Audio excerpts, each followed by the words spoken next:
Hello बच्चों, मैं हूं डॉक्टर कुणाल शर्मा। और जैसा कि आप लोग जानते हैं कि आपका नीट और जेई के एग्ज़ाम काफ़ी नज़दीक आ गए हैं, तो आज मैं आप लोगों के लिए लेके आया हूं एक बहुत अच्छी ट्रिक जो कि बेस्ड है आपके सोल्युबिलिटी प्रोडक्ट पे। आप सभी लोग जानते हैं कि आयनिक इक्विलिब्रियम एक चैप्टर जो होता है उसमें एक आर्टिकल आता है सोल्युबिलिटी प्रोडक्ट, और उसका क्वेश्चन हर बार नीट के एग्ज़ाम में एक क्वेश्चन उससे डेफिनेटली आता है, राइट। तो आज हम उसी के बारे में बात करेंगे कि कैसे हम उसको कम से कम टाइम कंज्यूम करते हुए सोल्युबिलिटी प्रोडक्ट के क्वेश्चंस को टैकल कर सकते हैं, राइट। चलिए पहले थोड़ा सा बातें करते हैं सोल्युबिलिटी प्रोडक्ट के बारे में। आप लोगों को मालूम होगा कि आपके पास में एक सोल्ट हुआ करते हैं जिनको हम बोलते हैं Sprüngli soluble salt, Sprüngli soluble salt, और इन्हीं के लिए डिफाइंड किया जाता है क्या चीज़, KSP, जिसको अपन बोलते हैं सोल्युबिलिटी प्रोडक्ट। क्या बोलते हैं? Solubility product, right. अब ये क्या चीज़ है स्प्रिंगली सोल्यूबल सोल्ट? देखिए, हम लोग जानते हैं कि हमारे पास में कुछ सोल्ट हुआ करते हैं। अब सोल्ट को हम पानी के अंदर मिलाते हैं तो कुछ सोल्ट तो क्या आते हैं उसके अंदर 100% डिजोल्व हो जाते हैं, लेकिन कुछ सोल्ट होते हैं जो बहुत ही कम डिजोल्व उसमें हुआ पाते हैं ना। जैसे लाइक अगर मैंने पानी के अंदर NaCl को ऐड किया तो वो तो उसके अंदर डिजोल्व हो जाएगा, लेकिन अगर मैं AgCl ऐड करता हूं तो वो उसके अंदर डिजोल्व नहीं होगा, राइट। उसकी पीपीटी नीचे बैठ जाएगी थोड़े टाइम के बाद, राइट। लेकिन जब उसको हम हिलाएंगे ना, तो जब हम उसको हिलाते हैं तो वो थोड़ा बहुत क्या होता है उसके अंदर घुल जाता है, राइट। उसी को हम बोलते हैं स्प्रिंगली सोल्यूबल सोल्ट। तो हमें पता करना होता है कि एक स्प्रिंगली सोल्यूबल सोल्ट कितना सोल्यूबल होता है, राइट। तो इन्हीं के लिए एक टर्म होती है एस किसको बोलते हैं अपन? सोल्यूबिलिटी को। किसको बोलते हैं? सोल्यूबिलिटी। बेसिकली इसको मोलैरिटी भी बोल सकते हो आप, ये आपने ध्यान रखना है, कई बार आपको पूछा गया है, right. Molarity of Sprüngli soluble salt के आयंस की मोलैरिटी बताइए, तो दैट मीन वो सोल्यूबिलिटी ही पूछ रहा होता है, कोई डिफरेंट थिंग नहीं पूछ रहा होता है। चलिए तो अपन बात करते हैं कि लेट अज्यूम कि इफ सोल्ट जो है वो अपने पास क्या है, सोल्ट इज AB टाइप। अगर सोल्ट जो है वो AB टाइप सोल्ट है, अगर सोल्ट जो है वो हमारे पास क्या है, AB टाइप है, तो अपन क्या करेंगे, जो AB टाइप सोल्ट है उसको डिजोल्व करेंगे जब, तो वो टूटेगा किसमें, A+ और किसमें, B- में। लेकिन हमें पता है कि अगर वो स्प्रिंगली सोल्यूबल सोल्ट है तो 100% नहीं टूटने वाला, राइट। वो कुछ ही टूटेगा ना, राइट, कुछ कंसंट्रेशन उसका टूटने वाला है, राइट।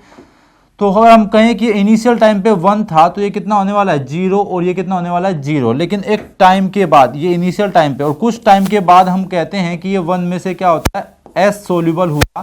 और आपने नॉर्मल स्टोइकियोमेट्री लगाना है कि अगर इसका कोएफिशिएंट 1 है तो यहाँ पे भी कोएफिशिएंट कितना है, 1 है, यहाँ पे भी कोएफिशिएंट कितना है, 1। तो ये 1 से यूनिटरी मेथड लगा दीजिए, 1 से 1 बनता है तो S से कितना बनेगा, S, और ये भी कितना बनेगा, S, राइट।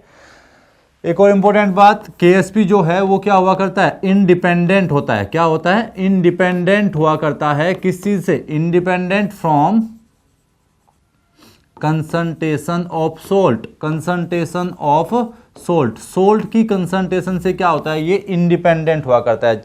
चेक कर लीजिए, हमने यहाँ पे कोई भी कंसंट्रेशन नहीं लिया है।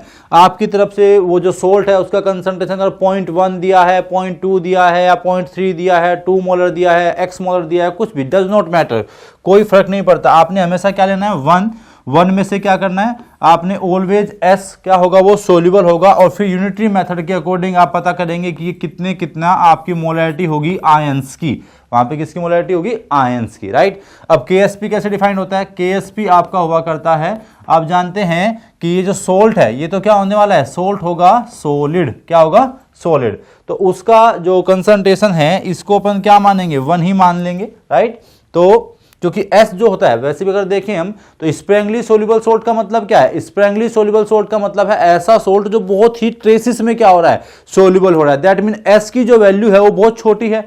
तो अगर 1 में से मैं S को माइनस भी करूंगा तो अप्रोक्सीमेटली वो क्या आने वाला है, तब भी 1 आने वाला है। तो जो आपका KSP हुआ करता है वो जस्ट क्या होगा, जो प्रोडक्ट की तरफ आयंस हैं उनका प्रोडक्ट है ना, आयंस का क्या, प्रोडक्ट। अब आयंस कितना है यहाँ पे, S, और ये भी कितना है, S। तो KSP इसके लिए क्या बन गया, S²। क्या बन गया, S²।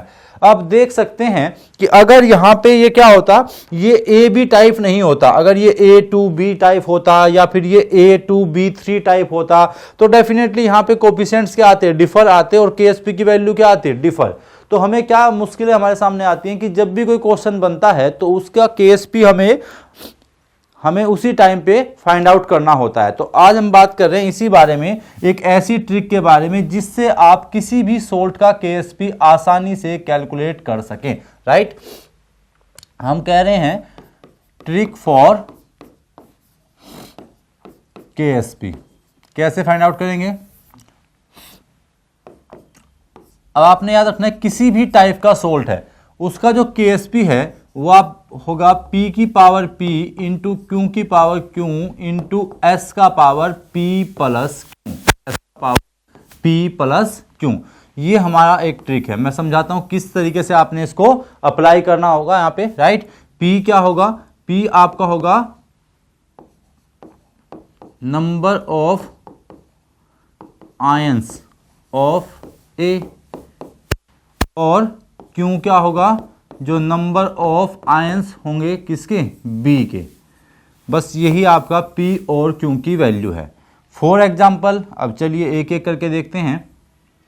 फॉर एग्जाम्पल, अगर AB टाइप है, AB टाइप सोल्ट अगर अपने पास है जो हमने अभी देखा था, तो क्या होने वाला है? A कितना है यहाँ पे? A कितना है? 1। B कितना है? 1। दैट मीन P की वैल्यू भी कितनी है? 1 और Q की वैल्यू भी कितनी है? 1। सो KSP कितना आना चाहिए आपका ट्रिक के अकॉर्डिंग?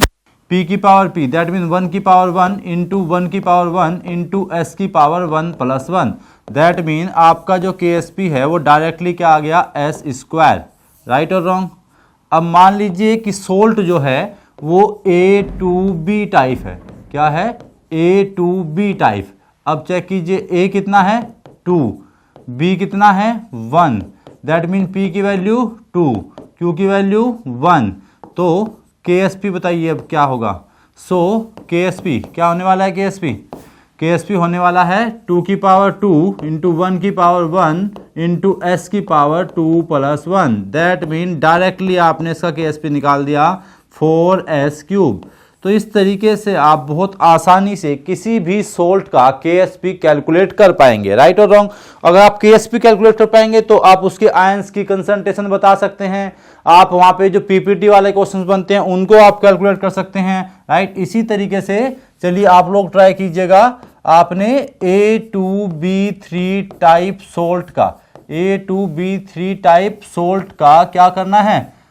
KSP कैलकुलेट करना है। होपफुली आप लोग आसानी से इसको कर पाएंगे इस ट्रिक को यूज़ करके। और बाकी आप जो नीट और जेई के जो PYQ क्वेश्चंस आपके पास होंगे आप उनको भी ट्राई कीजिए, ट्रिक लगाइए, अच्छा स्कोर कीजिए, ठीक है।